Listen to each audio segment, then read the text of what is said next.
Yes, katika mwendelezo wa mashindano ya kombe la shirikisho barani Afrika. Kwa upande wa Azam FC leo walikuwa na kibarua dhidi ya Wydad Casablanca na timu ilichezwa katika uwanja wa New Amani Complex pale Zanzibar na kuibuka Wydad na ushindi wa bao 1-0 na bao hilo limefungwa kwa upande wa Wydad Casablanca. Na Faisal Salum Abdalla Feitoto amezua gumzo baada ya kutamka maneno mazito mara baada ya mchezo wao dhidi ya Wydad Casablanca. Licha ya kupoteza bao 1-0, akizungumza mbele ya wanahabari, Faisal alisitiza furaha yake na kucheza sambamba na mchezaji Stephen Aziz Ki. Nyota huyu alikuwa wa Yanga.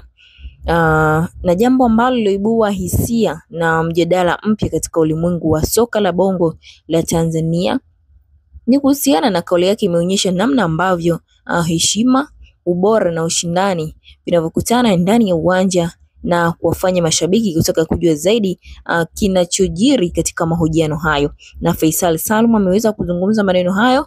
Tumsikilize sasa baada ya kuhojiwa na vituo mbalimbali vya uandishi wa habari kutokea hapa Tanzania baada ya mchezo huo kukamilika tu pale katika uwanja wa New Amani Complex Zanzibar na kufungwa bao 1-0. Azam FC wanaonekana bado hawajakaa sawa, ama mwendelezo wao sio mzuri sana, kwa sababu mchezo uliopita walifungwa na mchezo huu pia wameweza kufungwa. Hawakuweza kufunga bao lolote lile katika michezo miwili waliocheza kwenye kombe la shirikisho barani Afrika kwenye hatua ya makundi hii, ambao wao wanatarajiwa nao kukusanya alama hata 9 walau kujiweka vizuri kwenye mashindano haya na kuja katika hatua ya robo finali. Lakini kwa upande wao haikuwa hivyo, na kufungwa nyumbani lakini pia na ugenini wameweza kufungwa hivyo Azam FC katika kundi lao hilo alilokuepo.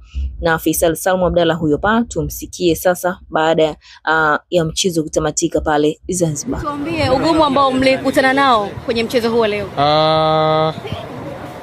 Mchezo ulikuwa mgumu kwa sababu sasa tumepush ili kupata matokeo katika mchezo wa leo, lakini haikuwa bahati kwetu. Wenzetu wamepata point 3, kwa hiyo tunawapongeza.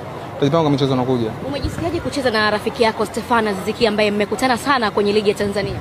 Nimejisikia vizuri kwa mchezaji. Aziz Ki ni mchezaji mzuri na nimefurahi sana amekuja nyumbani leo kuja kucheza pamoja, kwa hiyo najivunia na nafurahi pia. Yes, na tumemsikiza vema nyota huyu wa Azam FC Faisal Salum Abdalla Feitoto akizungumza hisia yake baada ya kukutana kwa mara nyingine tena na mchezaji ama nyota wa zamani wa klabu ya Young Africans Aziz Ki, ambaye amepata majeraha baada ya mchezo huo na kugongana na mchezaji wa Azam FC Midimao na kupelekwa hospitalini. Tutakujuza hali yake namna ambavyo anaendelea mchezaji huyo Stephen Aziz Ki, lakini endelea kusalia hapa ZTV kwa ajili ya kupata update mbalimbali za kimichezo, lakini pia burudani zote utapata humu kupitia channel yako hii pendwa kabisa ya ZTV.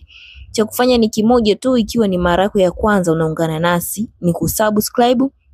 Yaani bonyeza neno lililoandikwa subscribe hapo chini, utakuwa umeitisha zaidi, lakini pia usisahau kuwasha alama ya notification ili uweze kufikiwa na habari nyingi sana pale zitakuwa zimetumwa katika mtandao huu wa YouTube. Lakini usisahau kunifollow kwa Instagram, upatikana kama Zahara Nyamunga ama Nyamunga Official.